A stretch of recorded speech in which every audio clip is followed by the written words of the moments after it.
Hello everyone, welcome back to the simplifier YouTube channel. మనం ఈ వీడియోలో ఇండియన్ హిస్టరీ సిలబస్ చూద్దాం. ఇండియన్ హిస్టరీలో మామూలుగా ఏన్షియంట్ ఇండియా ఉంటుంది, మీడియవల్ ఉంటుంది, అలాగే మోడర్న్ ఇండియా ఉంటుంది. ఏన్షియంట్ ఇండియాలో ఫస్ట్ చాప్టర్ వచ్చేసరికి ప్రీ హిస్టారిక్ ఇండియా. మామూలుగా ప్రీ హిస్టారిక్ ఇండియా అంటే ఏంటంటే ఎక్కడైతే మనకు లిటరరీ వర్క్స్ ఉంటాయి కదా, అంటే మనకి ఎటువంటి టెక్స్ట్ కానీ అట్లాంటివి అవైలబుల్ ఉండవో వాటిని ప్రీ హిస్టారిక్ ఇండియా అంటాం. దీంట్లో వచ్చేసరికి palaeolithic, mesolithic, neolithic and chalcolithic ages అని ఉంటాయి. ఇది అన్నిట్లలో ఓల్డెస్ట్ ఏజ్ని మనం పాలియోలిథిక్ అంటాము. అదే మీసోలిథిక్ వచ్చేసరికి ఎక్కడైతే మనం మైక్రోలిథ్స్ని మనం ఫైండ్ అవుట్ చేసామో దాన్ని మీసోలిథిక్ ఏజ్ అంటాం. అదే నియోలిథిక్ అంటే ఏంటంటే అగ్రికల్చర్ అనేది స్టార్ట్ అయ్యింది, దాన్ని నియోలిథిక్ ఏజ్ అంటాం. అదే చాల్కోలిథిక్ ఏజ్ వచ్చేసరికి కాపర్ యూసేజ్, మెటాలిక్ యూసేజ్ అనేది మనం ఫస్ట్ మెటల్ యూజ్డ్ ఏంటంటే కాపర్ అన్నట్టు. అలా కాపర్ని మనం ఎక్కడైతే యూజ్ చేసామో దాన్ని చాల్కోలిథిక్ ఏజ్ అంటాం. సో మనం ఇక్కడ ఫుడ్ అనేది ఎలా చేంజ్ అయింది ఒక ఏజ్ నుంచి ఒకటి అంటే, ఫస్ట్ ఫుడ్ మామూలు పాలియోలిథిక్ ఏజ్లో ఏంటంటే హంటింగ్ అనేది ఉండే ఫుడ్ సోర్సు. తర్వాత మీజోలిథిక్ వచ్చేసరికి హంటింగ్ ఉండే, నెక్స్ట్ దీంతో పాటు అడిషనల్గా ఫిషింగ్ ఉండే. దాని తర్వాత నియోలిథిక్ ఏజ్లో అగ్రికల్చర్ అనేది స్టార్ట్ అయింది అన్నట్టు. చాల్కోలిథిక్లో కూడా కంటిన్యూ అయింది. అలాగే సెటిల్మెంట్ వచ్చేసరికి నోమాడిక్ అంటాం కదా, ట్రైబ్స్, అది పాలియోలిథిక్. నెక్స్ట్ సెమీ నోమాడిక్ ఉండే, దాని తర్వాత విలేజెస్లలో సెటిల్మెంట్ అయ్యింది. దాని తర్వాత అక్కడికి వచ్చేసరికి చాల్కోలిథిక్లోకి వచ్చేసరికి విలేజ్ అనేది ఒక ట్రేడ్ సెంటర్స్గా డెవలప్ అయినాయి. మనం నెక్స్ట్ ఏంటంటే ఏవైతే టూల్స్ యూజ్ చేశారో చూద్దాం. పాలియోలిథిక్లో వచ్చేసరికి స్టోన్స్ని టూల్గా యూజ్ చేశారు. తర్వాత మైక్రోలిథ్స్ వచ్చేసరికి మీసోలిథిక్లో మైక్రోలిథ్స్ని యూజ్ చేశారు. అలాగే పాలిష్డ్ స్టోన్స్ ఉంటాయి కదా, కొంచెం అడ్వాన్స్డ్, వాటినేమో నియోలిథిక్లో యూజ్ చేశారు. ఇక్కడ నుంచి నెక్స్ట్ ఏంటంటే చాల్కోలిథిక్లో ఎక్స్టెన్సివ్గా కాపర్ టూల్స్ అనేది యూటిలైజ్ చేశారు. సో నెక్స్ట్ పాటరీ ఏంటంటే పాలియోలిథిక్లో అసలు పాటరీని యూజ్ చేయలేరు. ఆ తర్వాత మీసోలిథిక్ వచ్చేసరికి యూజ్ చేశారు, కానీ అది లిమిటెడ్గా యూజ్ చేశారు. నియోలిథిక్లో కొంచెం ఎక్స్టెన్సివ్గా యూజ్ చేశారు. నెక్స్ట్ అదే చాల్కోలిథిక్ వచ్చేసరికి పాటరీ అనేది కొంచెం అడ్వాన్స్డ్ స్టేటస్ యూజ్ చేశారు. నెక్స్ట్ డొమెస్టికేషన్స్ ఆఫ్ యానిమల్స్ ఉంటాయి కదా, అసలు పాలియోలిథిక్లో అసలు డొమెస్టికేషన్ లేదు. అదే మీసోలిథిక్ వచ్చేసరికి ఏంటంటే డొమెస్టికేషన్ అనేది బిగిన్ అయింది కొన్ని యానిమల్స్కి. అలా నియోలిథిక్ వచ్చేసరికి కొంచెం ఎక్స్టెన్సివ్గా డొమెస్టికేషన్ చేశారు, చాల్కోలిథిక్లో కూడా. నెక్స్ట్ ఏంటంటే మనం సెకండ్ చాప్టర్ వచ్చేసరికి ఇండస్ వ్యాలీ సివిలైజేషన్ అనేది ఫస్ట్ సివిలైజేషన్ అనేది మనకు తెలిసే వరకు. దీన్ని ఏంటంటే మనం అంటే జాగ్రఫికల్ ఎక్స్టెన్షన్ చూసినట్లయితే నార్త్లో మ్యాండాన్ ఉంటుంది, జమ్మూ అండ్ కాశ్మీర్లో. అలాగే సౌత్కి వచ్చేసరికి దైమాబాద్ మహారాష్ట్ర ఉంటుంది. అలాగే గండార్ అని ఉంటుంది పాకిస్తాన్లో. నెక్స్ట్ అలంగీర్పూర్ అని ఉంటుంది. ఇదేంటంటే నార్త్ ఈస్ట్ సౌత్ వెస్ట్ డైరెక్షన్లో ఎక్కడి వరకు ఎక్స్టెన్షన్ అయ్యి ఉందని ఇండస్ వ్యాలీ సివిలైజేషన్. అలాగే మనం ఇక్కడ ఇండస్ వ్యాలీ సివిలైజేషన్లో ఎవరు ఎక్స్కవేషన్ చేశారు, తర్వాత ఏంటంటే అక్కడ ఏదైనా ఇంపార్టెంట్ ఫైటింగ్స్ ఉన్నా కూడా చూస్తాం. మామూలుగా ఫస్ట్ సైట్ వచ్చేసరికి మన ఫేమస్ సైట్ ఏంటంటే ఇది హరప్ప సైట్ అనేది ఇది రావి రివర్స్ అయిన ప్లేస్ అయి ఉంది ఈ సిటీ. దీన్ని ఏంటంటే ఎక్స్కవేషన్ చేసింది ఎవరంటే దయారాం సహాని.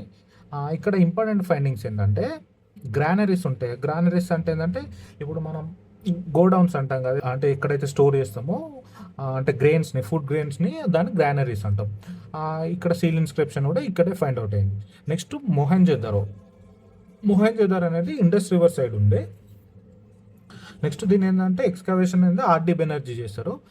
ఇక్కడ ఏంటంటే మొహెంజోదారోలో ఏం ఫైండింగ్స్ దొరికినాయి అంటే మనకి గ్రేట్ గ్రానరీస్ ఉంటాయి కదా, అంటే పెద్దది గ్రానరీ కానీ పెద్ద సైజులో ఉన్న గ్రానరీ ఇక్కడే ఫైండ్ అవుట్ అయింది.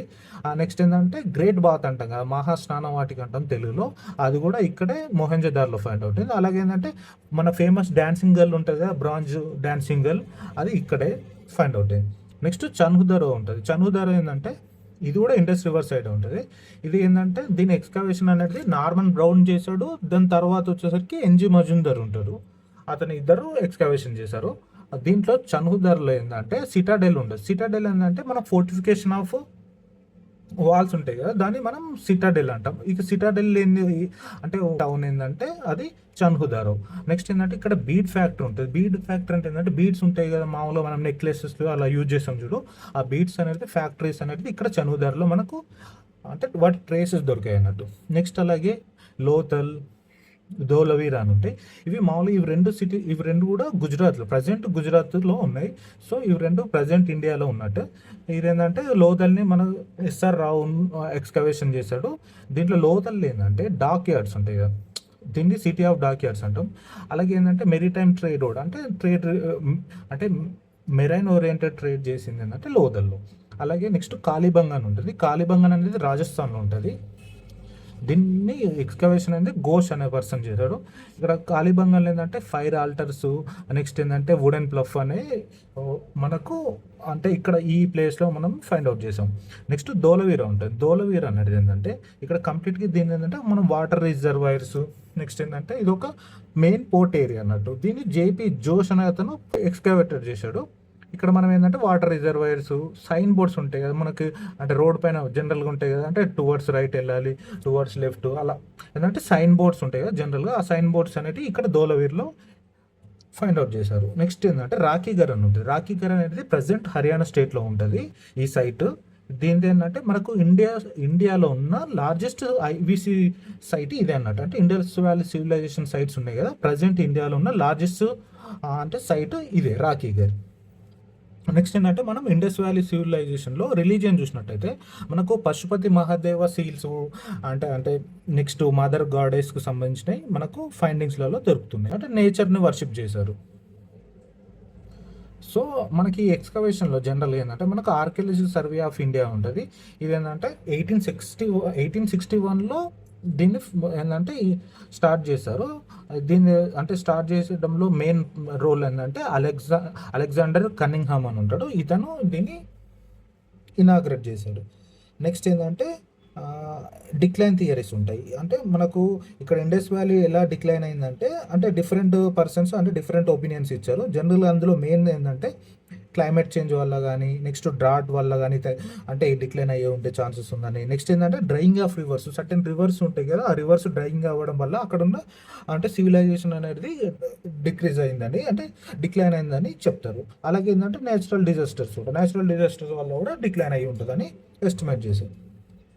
నెక్స్ట్ ఏంటంటే థర్డ్ చాప్టర్ వచ్చేసరికి వేదిక్ సివిలైజేషన్కి వచ్చేసరికి మనకు జనరల్గా ఏంటంటే ఈ వేదిక్ సివిలైజేషన్లో ఎర్లీ వేదిక్ సివిలైజేషన్ ఉంటుంది, లేటర్ వేదిక్ సివిలైజేషన్ ఉంటుంది.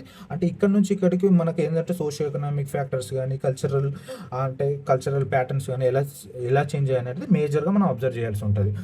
వేదాస్లో మనకి ఋగ్వేద, సామవేద, యజుర్వేద అండ్ అథర్వణ వేద అని 4 వేదాస్ ఉంటాయి. ఇందులో 4 వేదాస్లో ఫస్ట్ ఋగ్వేదాలో మనం ఏం చెప్తామంటే ఇది ఓల్డెస్ట్ వేద అంటే ఋగ్వేద. దీంట్లోనే మనకు వర్ణ సిస్టమ్ గురించి ఉంటుంది. వర్ణ సిస్టమ్ గురించి ఎందులో ఉంటుంది అంటే పురుష సూక్త అని ఉంటుంది ఋగ్వేదంలో. ఆ చాప్టర్లో పర్టికులర్గా వర్ణ సిస్టమ్ గురించి ఉంటుంది.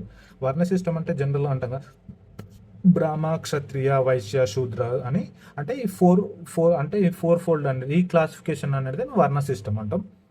నెక్స్ట్ ఏంటంటే సామవేదంలో ఏంటంటే జనరల్గా ఇక్కడ మ్యూజిక్ గురించి ఉంటుంది. అలాగే దీంతో పాటు చాన్స్ ఉంటాయి కదా, అంటే రిలీజియస్ రిలేటెడ్ చాన్స్, ఇది సామవేదంలో డిస్క్రైబ్ చేస్తారు. అలాగే యజుర్వేదాలు ఏంటంటే యజుర్వేదంలో రిచువల్స్ ఉంటాయి కదా, మామూలుగా యజ్ఞస్ అని అట్లా, ఇది ఏంటంటే యజుర్వేదాలో చూస్తాం. అదే అథర్వణ వేదస్కి వచ్చేసరికి ఏంటంటే ఇక్కడ మెడిసిన్ కానీ అంటే మ్యాజిక్ రిలేటెడ్ తాంత్రిక్స్ అంటారు కదా, అట్లా తాంత్రిక్ అయినా నెక్స్ట్ ఏంటంటే డైలీ లైఫ్కి సంబంధించిన థింగ్స్ ఏ ఉన్నాయి అవన్నీ ఇక్కడ అథర్వణ వేదలో డిస్క్రైబ్ చేస్తారు అన్నట్టు. నెక్స్ట్ దీంట్లో వేదాస్తో పాటు మనకు బ్రాహ్మణస్ అని ఉంటాయి. బ్రాహ్మణస్ అంటే ఏంటంటే ఇవి రిచువల్ టెక్స్ట్లోనే మనం బ్రాహ్మణస్ అంటాం. అంటే రిచువల్కి సంబంధించిన టెక్స్ట్ ఏదైతుందో దాన్ని బ్రాహ్మణస్ అంటాం.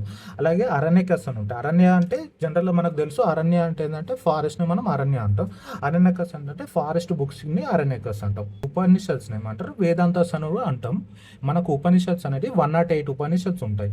దీంట్లో మనకు ముండక ఉపనిషత్ అంటే దాంట్లో మనకు సత్యమేవ జయత్ అనే వాటిని మనం ఇక్కడ నుంచి ఎక్స్ట్రాక్ట్ చేసాం అన్నట్టు.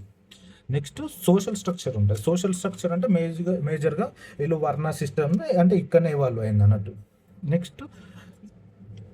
నెక్స్ట్ ఎకనామీ వచ్చేసరికి వీళ్ళది మేజర్గా పాస్టరల్ ఎకనామీ, అంటే క్యాటిల్ కూడా ఉంటుంది. సో నెక్స్ట్ బాటర్ సిస్టమ్ ఉండేది. నెక్స్ట్ ఇక్కడ వేదిక్ సివిలైజేషన్ పీరియడ్లో మనకు మ్యారేజెస్ అనేటివి జనరల్గా 2 టైప్స్ ఉంటాయి. ఏవైతే పర్మిటెడ్ ఉంటాయో ఆ మ్యారేజెస్, అలాగే కొన్ని మ్యారేజెస్ని జనరల్గా వీళ్ళు ప్రొహిబిటెడ్ చేశారు. పర్మిటెడ్ మ్యారేజెస్ ఏంటంటే దీంట్లో దైవ మ్యారేజ్ అని ఉంటుంది. దైవ అంటే ఏంటంటే ఒక అమ్మాయిని మనం ఎవరైతే ప్రీస్ట్కి ఇచ్చి చేస్తామో దాన్ని దైవ వివాహం అంటారు. అంటే బ్రహ్మ మ్యారేజ్ అంటే ఏంటంటే సేమ్ క్లాసులో మ్యారేజ్, విత్ ఇన్ సేమ్ క్లాస్లో మ్యారేజ్ అయితే ఎండోగామస్ అంటారు కదా, ఆ మ్యారేజెస్ని బ్రహ్మ మ్యారేజెస్ అంటారు. అలాగే ప్రజాపత్య అని ఉంటే, ప్రజాపత్య అంటే ఏంటంటే డౌరీ అంటే కట్నం లేకుండా మ్యారేజెస్ చేసుకుంటే దాన్ని ప్రజాపత్యస్ అంటారు. హర్ష మ్యారేజెస్ అని ఉంటే, హర్ష మ్యారేజెస్లో ఏంటంటే బ్రైబ్ అనేది, బ్రైబ్ ఏ ఫామ్లో అంటే కౌస్ కానీ బుల్స్ కానీ ఇచ్చేసి అంటే అమ్మాయిని మ్యారేజ్ చేసుకుంటారో దాన్ని హర్ష మ్యారేజ్ అంటారు. ఇవన్నీ పర్మిటెడ్ అన్నట్టు. అదే నాన్ పర్మిటెడ్ మ్యారేజెస్లో ఏంటంటే అసుర అని ఉంటుంది. అసుర మ్యారేజ్ అంటే kanyashulka. Next Gandharva marriage. Gandharva marriage అంటే love marriage. Next Rakshasa marriage అని ఉంటుంది. రాక్షస మ్యారేజ్ అంటే ఏంటంటే రాక్షస మ్యారేజ్లో అబ్డక్షన్ కానీ ఫోర్స్ఫుల్ క్యాప్చర్ చేస్తారు, ఉమెన్ని ఫోర్స్ఫుల్ క్యాప్చర్ చేసి పెళ్ళి చేసుకుంటారు, దాన్ని రాక్షస మ్యారేజ్ అంటారు. ఇది ఏంటంటే జనరల్గా మనకు వీళ్ళు వారియర్ అంటే రూలర్స్ ఉంటారు కదా, ఏదన్నా సర్టెన్ వాళ్ళ ఇంకొక అంటే ఒక్కో కింగ్డమ్ పైన అటాక్ చేసినప్పుడు అక్కడ అంటే విన్ అయిన తర్వాత అక్కడ ఉన్న ఉమెన్ని క్యాప్చర్ చేసుకొని మ్యారేజ్ చేసుకుంటారు, దీన్ని రాక్షస మ్యారేజ్ అంటారు. నెక్స్ట్ ఏంటంటే పైశాచిక మ్యారేజ్ అని ఉంటుంది, పైశాచ మ్యారేజ్ అంటారు, పైశాచిక మ్యారేజ్ అని కూడా అంటారు. ఇదేంటంటే ఇంటాక్సికేట్ అంటే ఉమెన్ని ఇంటాక్సికేట్ చేసి నిద్రలో ఉన్న ఉమెన్ని తీసుకొచ్చి మరి పెళ్లి చేసుకుంటారు, అంటే నిద్రలో పెళ్లి చేసుకుంటారు, వాటిని పైశాచిక మ్యారేజ్ అంటారు, పైశాచ మ్యారేజ్ అంటారు. నెక్స్ట్ ఇక్కడ వీళ్ళ దాంట్లో అంటే వీళ్ళ అడ్మినిస్ట్రేషన్లో సభ అండ్ సమితి అని ఉంటుంది. సభ అంటే ఏంటంటే ఎల్డర్స్ అసెంబ్లీని మనం సభ అంటాము. అది ఏదైతే జనరల్ అసెంబ్లీ ఉంటుందో దాన్ని సమితి అంటాం. జనరల్ అసెంబ్లీలో మన ఫోక్ ఉంటారు కదా, జనరల్గా నార్మల్ అంటే పీపుల్ కూడా అటెండ్ అవుతారు. అదే సభలో అయితే ఎల్డర్స్ ఉంటారు కదా, అంటే సర్టెన్ క్లాస్ వరకు వాళ్ళు మాత్రమే అటెండ్ అవుతారు. Next Mahajanapadas and rise of Magadha ఉంటుంది. మహాజనపదస్ అంటే ఏంటంటే మహాజనపదాలు అంటే షోడశ మహాజనపద అంటాం కదా, అంటే 16 మహాజనపదాస్ ఉంటే ఇక్కడ ఏంటంటే జనరల్ ఏంటంటే మహాజనపదస్ అంటే అవి ఆ ఏరియా ఇచ్చి వాటి యొక్క క్యాపిటల్స్ అడుగుతారు. మామూలుగా మగధ అంటే వీటన్నిటిలో ఇప్పుడు షోడశ మహాజనపదస్లో మొత్తంలో మగధ లేటర్ కూడా చాలా అంటే డెవలప్డ్ అయిన ప్లేస్ అంటే మగధ. దీంట్లో నెక్స్ట్ దీని తర్వాత ఏంటంటే అస్మక ఉంటుంది. అస్మక అంటే ప్రజెంట్ పోతన అంటే బోధన ఏరియా ఉంటుంది కదా, ఇది తెలంగాణ రీజియన్లో అండ్ తెలంగాణ అంటే సర్టెన్ పార్ట్స్ ఆఫ్ మహారాష్ట్ర రీజియన్లో ఉండే ఇది అస్మక రాజ్యం. నెక్స్ట్ దీని తర్వాత మత్స్య ఉంటుంది. మత్స్య అంటే దీని క్యాపిటల్ వచ్చేసి విరాట నగర్ అని ఉంటుంది. నెక్స్ట్ కోసల ఉంటుంది. కోసల అంటే శ్రవస్తి దీని క్యాపిటల్. నెక్స్ట్ కురు అని ఉంటుంది. కురు అంటే మనం కురు అంటే పాండవస్ అంటాం కదా, కురు అంటే ఏంటంటే ఇక్కడ హస్తినాపూర్ అంటాం. నెక్స్ట్ ఇంద్రప్రస్థ అని కూడా అంటాం వీటి క్యాపిటల్. నెక్స్ట్ అవంతి ఉంటుంది. అవంతి అంటే దీనికి క్యాపిటల్స్ ఏంటి, నార్త్లో అయితే ఉజ్జయిన్ అని క్యాపిటల్ ఉంటుంది, అదే సౌత్లో వచ్చేసరికి మాహిష్మతి అనేది సౌత్లో ఉంటుంది క్యాపిటల్. నెక్స్ట్ ఇవి అడుగుతారు. వీటి తర్వాత ఏంటంటే ఇంకా ఇవి శిశునాగ డైనస్టీ అని, నెక్స్ట్ నంద డైనస్టీ అని అడుగుతారు. ఏంటంటే వీటికి కొంచెం అంత ప్రామినెంట్ కాదు. దీని తర్వాత ఏంటంటే ఎక్స్పాన్షన్ ఆఫ్ మగధ అంటే ఏంటంటే ఈ మగధ ఎందుకు రైజ్ అయిందంటే ఇక్కడ ఉన్న ల్యాండ్స్ ఫర్టైల్ ల్యాండ్ అండ్ ఇంకా మినరల్స్ అయినా కానీ, నెక్స్ట్ ఏంటంటే రివర్స్ అయినా కానీ అన్నీ అంటే వెల్ డెవలప్డ్ కండిషన్ ఉండే. సో అందరూ అనేది మగధ రాజ్యాన్ని అంటే కాంకిర్ చేయడానికి అంటే దీనిపైన గ్రిప్ తెచ్చుకోవడానికి ట్రై చేసేవారు అప్పుడున్న రూలర్స్. నెక్స్ట్ జైనిజం అని ఉంటుంది. జైనిజం అంటే జైనిజం అనేది ఓల్డ్ ఏస్ట్ అన్నట్టు. దీంట్లో మేజర్గా ఇప్పుడు తీర్థంకరస్ అంటారు కదా, మొత్తం 24 తీర్థంకరస్ ఉంటాయి. దీంట్లో రిషభనాథ అని ఉంటాడు. రిషభనాథ అంటే ఇతన్ని ఆదినాథ అని కూడా అంటారు. దీని ఫస్ట్ తీర్థంకరస్. నెక్స్ట్ ఇతని తర్వాత ఏంటంటే 23rd అతన్ని కూడా ఇంపార్టెంట్. 23rd అతని పేరు పార్శ్వనాథ, ఇతని సింబల్ సర్పెంట్. నెక్స్ట్ మహావీరు మనకి ఇప్పుడు ఫేమస్ వర్ధమాన్ మహావీర్ అంటాం కదా, మనం ఇతను 24th తీర్థంకర, ఇతను మహావీర్. ఇతని సింబల్ వచ్చేసరికి లయన్, అది రిషభనాథ్ వచ్చేసరికి బుల్. నెక్స్ట్ వీళ్ళ జైనిజంలో ప్రిన్సిపల్స్ ఏంటంటే అహింస, సత్య, ఆస్తేయ, అపరిగ్రహ, బ్రహ్మచర్య. ఎర్లీ అంటే ఫస్ట్ 4 ఉండే, దాని తర్వాత 5th యాడ్ చేశారు బ్రహ్మచర్య. అహింస అంటే మామూలుగా మనకు తెలుసు నాన్ వైలెన్స్. సత్య అంటే ఏంటంటే ట్రూత్ మాట్లాడాల్సి ఉంటుంది. నెక్స్ట్ అస్తేయ అంటే ఏంటంటే స్టీలింగ్ అంటే దొంగతనం చేయకుండా ఉంటే అస్తేయ. నెక్స్ట్ అపరిగ్రహ అని ఉంటాం అంటే ఏ వస్తువుని మనం పొజెసివ్ ఉండకుండా ఉంటే దాన్ని అపరిగ్రహ అంటాం. బ్రహ్మచర్య అంటే ఏంటంటే మ్యారేజ్ చేసుకోకుండా ఉండడం, అదే బ్యాచులర్ అలా ఉండడం బ్రహ్మచర్య. త్రిరత్నాస్ అని ఉంటాయి. త్రిరత్నాస్ ఏంటంటే మామూలుగా రైట్ గురించి అంటే ఏం చేయాలి ఏం చేయకూడదు అనేది అది చెప్తుంది. మామూలుగా నాలెడ్జ్ కానీ, ఫెయిత్ కానీ, కండక్ట్ గురించి కానీ చెప్తాయి త్రిరత్నాస్. ఓకే. ఈ జైనిజంలో ఇంకేదన్నా అంటే డివిజన్ వచ్చి ఇంకేమైనా సెక్ట్స్ అని అట్లా ఉన్నాయని మనకేందంటే దీంట్లో జైనిజంలో శ్వేతాంబరస్ అని ఉంటారు, దిగంబరస్ అని ఉంటారు. శ్వేతాంబరస్నే మనం వైట్ క్లాడ్ అంటాము, దిగంబరస్ అంటే స్కై క్లాడ్ అంటాం. శ్వేత అంటే జనరల్గా శ్వేత అంటే మిల్క్ కలర్ అంటాం కదా, సో వైట్ క్లాడ్ అంటాం. వీళ్ళేంటంటే స్థూలభద్ర అని ఉంటారు కదా, అతని ఫాలోవర్స్ మనం శ్వేతాంబరస్ అంటాం. అదే భద్రబాహు అని ఉంటాడు, భద్రబాహు అనే అతని ఫాలోవర్స్ని దిగంబరస్ అంటాం. వీటిలో దిగంబరస్లో శ్వేతాంబరస్ అనే వాళ్ళు కొంచెం లిబరల్గా ఉంటారు. వీళ్ళు ఏంటంటే కొంచెం కన్జర్వేటివ్ ఉంటే వాళ్ళని దిగంబరస్ అంటాం. శ్వేతాంబరస్ ఏంటంటే కొంచెం లిబరల్గా ఉంటారు, అంటే మనం ఆ రిలీజియన్ ఫాలో అవ్వడానికి. ఓకే. దీని తర్వాత బుద్ధిజం ఉంటుంది. బుద్ధిజం ఏంటంటే ఇక్కడ వర్ధమాన మహావీర్ గురించి, నెక్స్ట్ గౌతమ బుద్ధ గురించి కూడా కొంచెం కంపేర్ చేసి చదువుకోవడం బెటర్ ఉంటుంది. నెక్స్ట్ ఏంటంటే మనం గౌతమ బుద్ధ బర్త్ ప్లేస్ని మనం లోటస్ సింబల్తోని, అదే తామర సింబల్తో చూసాం. ఇదేంటంటే లుంబిని, ఇతని birth place, Buddha birth place Lumbini. అలాగే ఇతనికి ఎక్కడైతే ఎన్లైట్మెంట్ అయిందో ఆ ప్లేస్ని మనం బోధ్గయ అంటాం. అక్కడ ఎక్కడైతే ఏ ట్రీ కింద ఇతనికి ఎన్లైట్మెంట్ వచ్చిందో ఆ దాన్ని మనం బోధి ట్రీ అంటాం. నెక్స్ట్ సారనాథ్ ప్లేస్ ఉంటుంది. సారనాథ్ ప్లేస్ అంటే ఇక్కడ ఇతను ఫస్ట్ సెర్మన్ అంటే ఫస్ట్ టీచింగ్స్ అక్కడ చెప్పాడు కాబట్టి, సో దీనికి సింబల్ ఏంటంటే చక్ర సింబల్ ఉంటుంది ఫస్ట్ సెర్మన్కి. నెక్స్ట్ ఏంటంటే కుషినగర అని ఉంటుంది. కుషినగరలో ఏంటంటే మహాపరినిర్వాణం ఉంటుంది. దీనికి ఏంటంటే మనం ఇండికేషన్ ఏంటంటే స్తూపతో ఇండికేట్ చేస్తాం. నెక్స్ట్ 4 నోబెల్ ట్రూత్స్ ఉంటాయి. 4 నోబెల్ ట్రూత్స్ అంటే ఏంటంటే జనరల్గా బుద్ధిజంలో ఏం చెప్తారంటే world is full of sorrows అని ఉంటుంది. సారోస్ ఆర్ సఫరింగ్స్తో వరల్డ్ నిండిపోయి ఉంది అంటారు. ఆ సారోస్ కానీ సఫరింగ్స్ కానీ ఎందువల్ల వస్తాయంటే డిజైర్ అంటే కోరికల వల్ల మనకు సఫరింగ్స్ ఉంటాయి. అది సెకండ్ పాయింట్. థర్డ్ పాయింట్ ఏంటంటే వీటికి ఎండ్ అనేది ఉంటుంది. ఏదానికి ఈ సఫరింగ్స్కి ఎండ్ ఉంటుంది. అది ఎప్పుడు ఎండ్ అవుతుంది అంటే ఈ 8-fold పాత్ని వాళ్ళు పాటిస్తే అప్పుడు ఈ సారోస్ అనేది ఎండ్ అవుతాయి అని చెప్తారు. వీటినే 4 నోబెల్ ట్రూత్స్ అంటారు. నెక్స్ట్ ఇక్కడ బుద్ధిస్ట్ కౌన్సిల్స్ ఉంటాయి. బుద్ధిస్ట్ కౌన్సిల్స్లో ఏంటంటే 4 ఉంటాయి. ఈ 4లో ఏంటంటే ఇక్కడ ఏం అడుగుతారంటే ఆ కౌన్సిల్ అనేది ఎక్కడ హెల్డ్ చేశారు, దాన్ని ఎవరు ఆర్గనైజ్ చేశారు, దాన్ని ఎవరు హెడ్ చేశారు, అండ్ రిజల్ట్ ఏంటంటే ఆ కౌన్సిల్లో ఏమైనా రిజల్ట్ వచ్చిందా అనేది అడుగుతారు మామూలుగా. ఇక్కడ ఫస్ట్ కౌన్సిల్లో ఏంటంటే రాజగృహ అంటాం కదా, రాజగృహలో కౌన్సిల్ చేశారు ఫస్ట్ కౌన్సిల్. దీనికి ఆర్గనైజ్ చేసింది అజాత శత్రువు అంటాం కదా అతను. దీనికి మహాకశ్యప అనే పర్సన్ హెడ్ చేశాడు. ఇక్కడ రిజల్ట్ ఏంటంటే ఇక్కడ కంపైలేషన్స్ ఉంటాయి కదా, బుద్ధిస్ట్కి సంబంధించిన బుద్ధకు సంబంధించిన కంపైలేషన్స్ అంటే ఇప్పుడు సుత్త పీఠిక, వినయ పీఠక అని ఉంటాయి కదా. ఈ సుత్త పీఠక అనేది అయితే ఆనంద్ అనే పర్సన్ సుత్త పీఠకని, నెక్స్ట్ వినయ పీఠక అనేది ఉపాలి అనేతో వీళ్ళు ఇక్కడే కంపైల్ చేశారు అన్నట్టు, అంటే ఫస్ట్ కౌన్సిల్లో. నెక్స్ట్ సెకండ్ కౌన్సిల్ ఏంటంటే సెకండ్ కౌన్సిల్ వచ్చేసరికి వైశాలి ప్లేస్లో అయింది. దీనికి ఆర్గనైజ్ చేసింది కాలా అశోక అంటాం కదా, కాలా అశోక. ఇతను శిశునాగ డైనాస్టీకి సంబంధించిన పర్సన్. నెక్స్ట్ దీన్ని హెడ్ చేసింది ఎవరంటే సబకామి అనే పర్సన్ ఉంటే అతను హెడ్ చేశారు. ఇక్కడ ఏంటంటే స్ప్లిట్ వచ్చింది. ఫస్ట్ బౌద్ధిజంలో స్ప్లిట్ అనేది ఈ సెకండ్ కౌన్సిల్లో ఇచ్చింది. సో ఇక్కడ మహాసాంఘిక అండ్ స్థవిరవాదులుగా డివైడ్ అయ్యారు. సో నెక్స్ట్ థర్డ్ కౌన్సిల్ వచ్చేసరికి ఇది పాటలీపుత్రలో అయింది. దీన్ని ఆర్గనైజ్ చేసింది అశోక ఆర్గనైజ్ చేశాడు.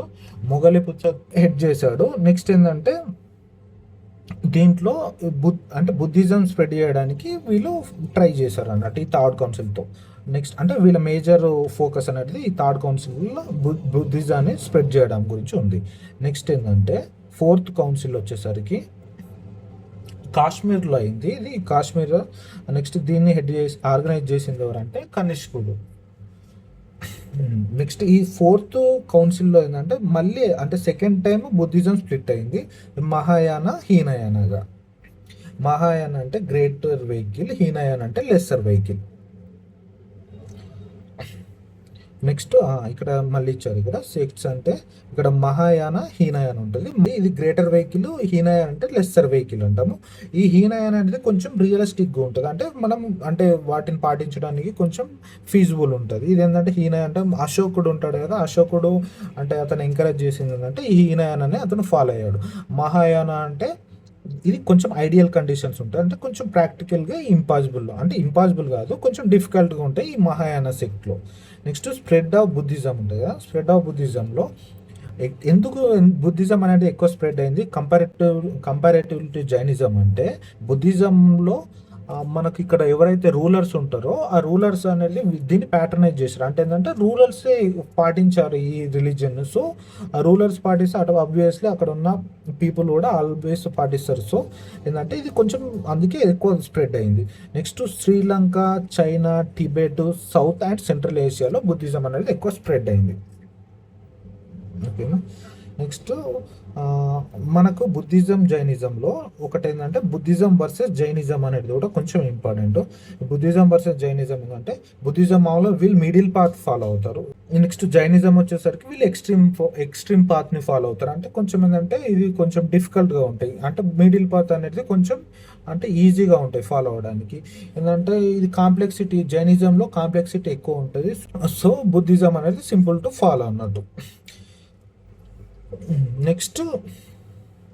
నెక్స్ట్ చాప్టర్ వచ్చేసరికి పర్షియన్ అండ్ గ్రీక్ ఇన్వేజన్ అని ఉంది. పర్షియన్ అండ్ గ్రీక్ ఇన్వేజన్ మామూలుగా మనకు ది గ్రేట్ అలెగ్జాండర్ ఇన్వేజన్ ఉంటుంది కదా, అంటే BC 326 అవుద్ది. దాని తర్వాత దీని ద్వారా ఎలా ఇండియా పైన ఇంపాక్ట్ వచ్చింది అనేది అడుగుతారు. గ్రీక్ ఆర్ట్ అంటాం కదా, గాంధరాష్ ఆర్ట్ని గ్రీక్ ఆర్ట్ అంటాం మామూలుగా. ఇక్కడ గోల్డ్ కాయిన్స్ ఇంట్రడక్షన్ కూడా వీళ్ళ వల్లనే అయింది.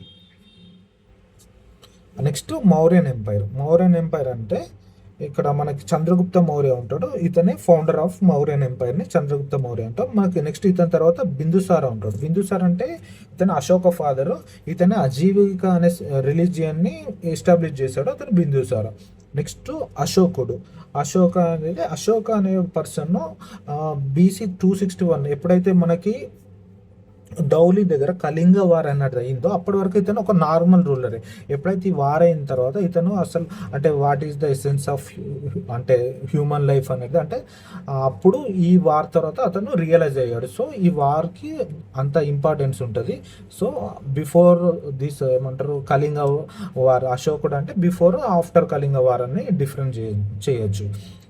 నెక్స్ట్ ఏంటంటే ఇక్కడ ఇతని గురించి మనకి దమ్మస్ అని ఉంటాయి. దమ్మస్ అంటే ఏంటంటే మోరల్ కోడ్, మనం ఏం ఫాలో అవ్వాలనేది దాన్ని మోరల్ కోడ్ దమ్మస్ అంటాం. దీంట్లో ఏం చెప్తారంటే అశోక దమ్మస్లో నాన్ వైలెన్స్, నెక్స్ట్ టాలరెన్స్ ఉండాలి, నెక్స్ట్ వెల్ఫేర్ ఉండాలి, పీపుల్ సైడ్ అయినా నెక్స్ట్ యానిమల్స్ పైన అయినా కూడా వెల్ఫేర్ చూడాలి. నెక్స్ట్ ఏంటంటే కంపాషనేట్గా ఉండాలి అని చెప్తారు. ఇది ఏంటంటే అశోక దమ్మాస్లో అంటే జనరల్గా అంటే మేజర్గా వీళ్ళు చూడండి బుద్ధిజం ప్రిన్సిపల్స్ని ఫాలో అవుతారు. నెక్స్ట్ అడ్మినిస్ట్రేషన్ ఉంటుంది కదా, అడ్మినిస్ట్రేషన్లో వీళ్ళ Mauryan empire administration highly centralised. So అంటే కంట్రోల్ అనేది ఒక హైయెస్ట్ పర్సన్ ఎవరైతే ఉంటారో సింగిల్గా వారి దగ్గర ఉంటే దాన్ని మనం సెంట్రలైజ్డ్ అంటాం. డీసెంట్రలైజ్డ్ అంటే ఏంటంటే ఈ మనం అడ్మినిస్ట్రేషన్ అందరి చేతులలోకి వెళ్ళిపోతే దాన్ని డీసెంట్రలైజేషన్ అంటాం. ఇక్కడ ఏంటంటే మౌర్యన్ ఎంపైర్లో ఇది సెంట్రలైజ్డ్ అడ్మినిస్ట్రేషన్ అన్నట్టు. ఇవి ఎడిక్ట్స్ ఉంటాయి కదా, దమ్మాస్ని స్ప్రెడ్ చేయడానికి ఆక్ ఎడిక్ట్స్ ఉంటాయి, అలాగే పిల్లర్ ఎడిక్ట్స్ కూడా ఉంటాయి అశోక సంబంధించి.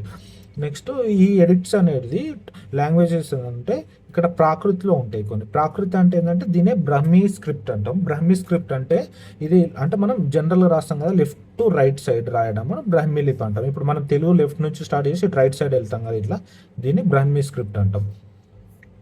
నెక్స్ట్ ఖరోష్టి అని ఉంటుంది. ఖరోష్టి అంటే ఏంటంటే వీళ్ళు రైట్ నుంచి స్టార్ట్ చేసి లెఫ్ట్కు రాస్తారు, దీన్ని ఖరోష్టి స్క్రిప్ట్ అంటాం. నెక్స్ట్ రాకెట్స్లో 13th ఇంపార్టెంట్. 13th అంటే ఇక్కడే మనం కళింగ వార్ గురించి చెప్తాం.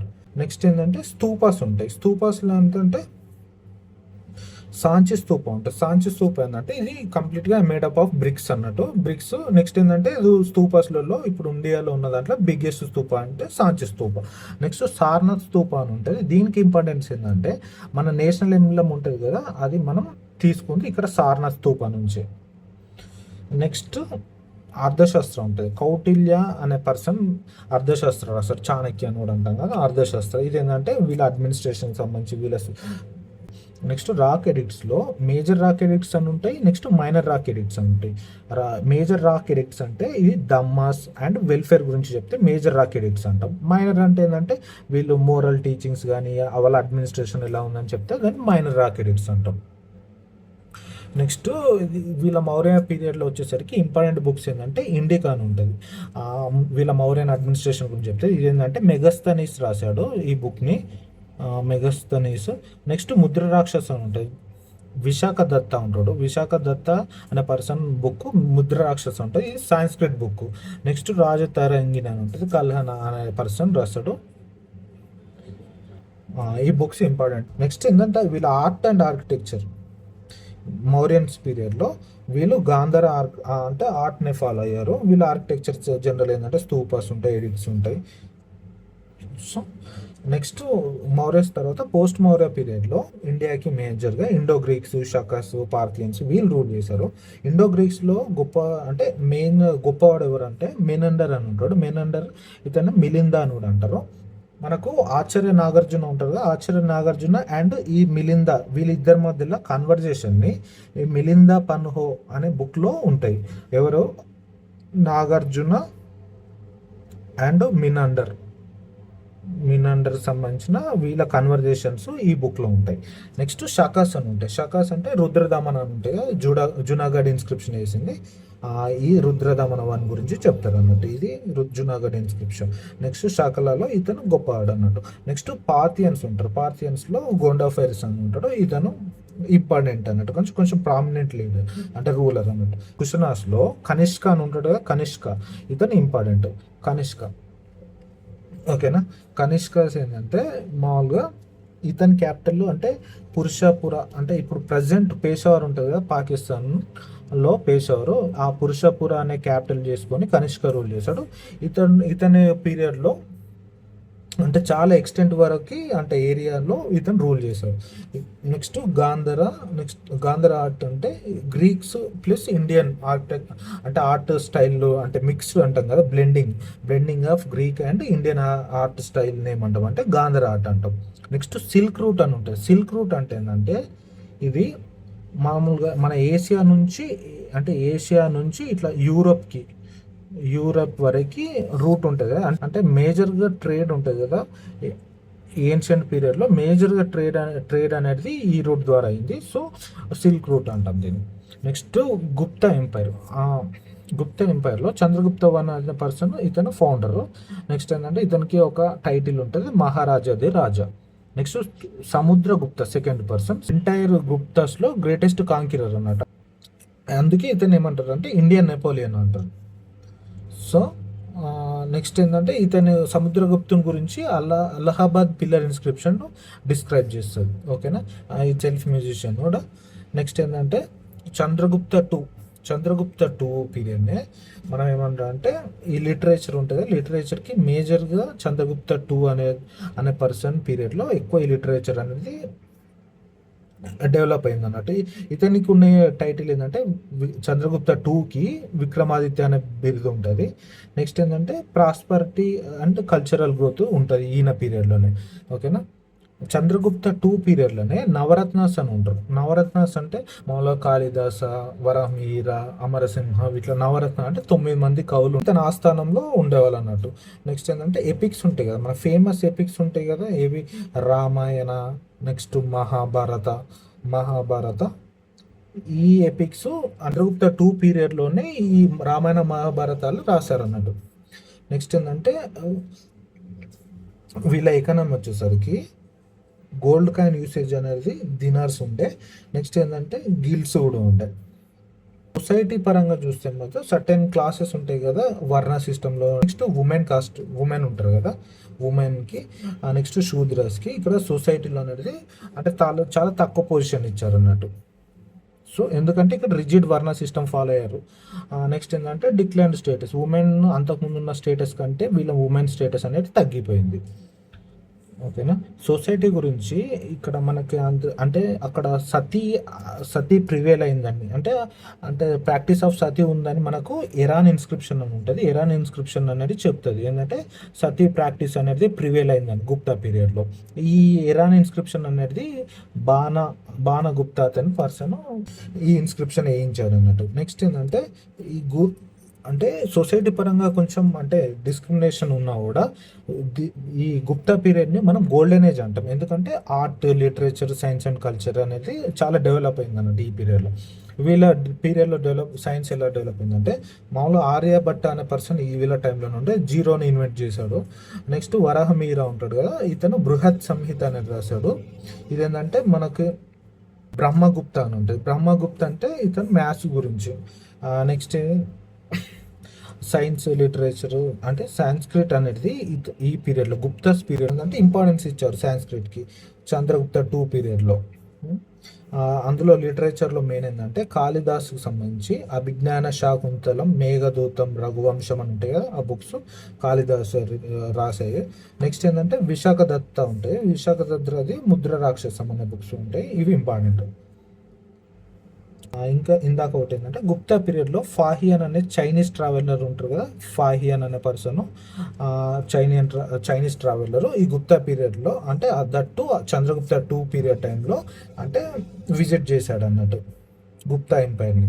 నెక్స్ట్ హర్షవర్ధన పీరియడ్లో హియన్ సాంగ్ అనే పర్సన్ ఇతను కూడా చైనీస్ ట్రావెలరే అంటే హర్షవర్ధన ఎంపైర్ని విజిట్ చేశాడు అన్నట్టు.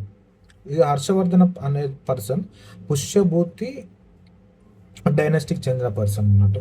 ఈ హర్షవర్ధన్కి ఎందుకు ఇంపార్టెన్స్ ఇస్తామంటే మనం టోలరెంట్ ఉంటాడు. నెక్స్ట్ ఏంటంటే కనౌజ్ ఉంటుంది, కనౌజ్ని క్యాపిటల్గా ఇతను రూల్ చేశాడు. అదే కనౌజే ఇతనికి కల్చరల్ సెంటర్ కూడా ఉండే.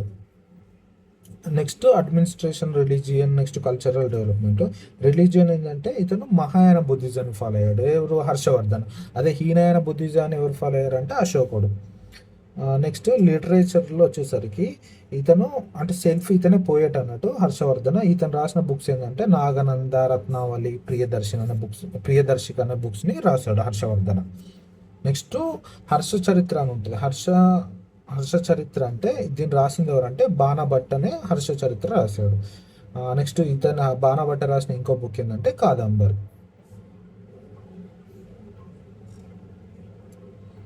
ఓకేనా. ఇండియాలో మేజర్గా మనం చూడాల్సింది అంటే లిటరేచర్ అంటే ఇందాక చూసినాం కదా సర్టెన్ బుక్స్ అంటే ప్రామినెంట్ బుక్స్ని మనం చూడాల్సి ఉంటుంది, బుక్స్ ఆథర్ గురించి. నెక్స్ట్ అలాగే ఎడ్యుకేషన్కి వచ్చేసరికి ఈ ఎడ్యుకేషన్లో ఏంటంటే వీళ్ళ పీరియడ్లో Nalanda university and Takshashila university. Nalanda university అంటే ఏంటంటే ఇప్పుడు ప్రజెంట్ బీహార్లో ఉంది నలంద యూనివర్సిటీ. ఈ అంటే ప్రజెంట్ ఉన్న బీహార్ లొకేషన్లో. అదే తక్షశిల వచ్చేసరికి ప్రజెంట్ పాకిస్తాన్ లొకేషన్లో ఉంది. కానీ ఈ నలంద యూనివర్సిటీని గుప్తా అనే పర్సన్ ఉంటాడు కదా అతను స్టార్ట్ చేశాడు ఈ యూనివర్సిటీని. ఓకేనా. నెక్స్ట్ నలంద యూనివర్సిటీలో మేజర్గా బుద్ధిజం గురించి, నెక్స్ట్ మెడిసిన్స్ గురించి, ఆస్ట్రానమీస్ గురించి టీచ్ చేసేది. అదే తక్షశిల యూనివర్సిటీకి వచ్చేసరికి మెడిసిన్ గురించి, మిలిటరీ గురించి, పొలిటికల్ సైన్స్ గురించి టీచ్ చేసేది. ఓకేనా. నెక్స్ట్ ఆర్కిటెక్చర్లో వీళ్ళ పీరియడ్లో మామూలుగా ఏంటంటే విహారాస్ ఉంటాయి కదా, చైత్యాసు, విహారాస్, స్తూపాస్ అంటాం కదా. విహారాస్ అంటే రెస్ట్ తీసుకునే ప్లేస్ని విహారాస్ అంటాం. ఇవి స్క్వేర్ షేప్లో ఉంటాయి. అయితే చైత్యాస్ అంటే మామూలుగా ప్రేయర్ హాల్స్ అంటాం కదా, ఇవి రెక్టాంగిల్ షేప్లో ఉంటాయి. నెక్స్ట్ స్తూపాస్ ఉంటాయి మనకు తెలుసు. నెక్స్ట్ ఆర్కిటెక్చర్లో మేజర్గా ఏంటంటే రిలీజియస్ రిలేటెడ్ ఆర్కిటెక్చర్స్ ఉంటాయి. నెక్స్ట్ సైన్స్లో వచ్చేసరికి మెడిసిన్, మ్యాథమెటిక్స్ వచ్చేసరికి ఆల్జీబ్రా, జామెట్రీ.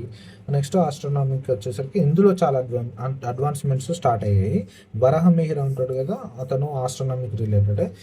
ఇతను ఏం చేశాడంటే బృహత్ సంహిత అంటాం కదా ఆ బుక్ని రాశాడు అన్నట్టు. నెక్స్ట్ ఆర్యభట్ట మనకు ఆస్ట్రోనమీ ప్లస్ మ్యాథ్స్ అంటే ఎందుకంటే ఇతను జీరోని ఇన్వెంట్ చేశాడు.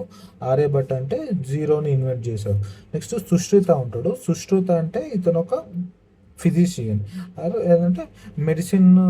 ఇతను ఏంటంటే మామూలుగా సర్జరీస్ ఉంటాయి కదా, సర్జరీ అంటే అప్పుడే ఈ సర్జరీని పర్ఫామ్ చేశాడు అన్నట్టు ఇతను సుశ్రుత. అంటే ఇతను మెడిసిన్ రిలేటెడ్ అన్నట్టు. నెక్స్ట్ దీని తర్వాత వస్తే మిడివల్ ఇండియా. సో నెక్స్ట్ వీడియోలో మనం మిడివల్ ఇండియా చూద్దాం. Thank you.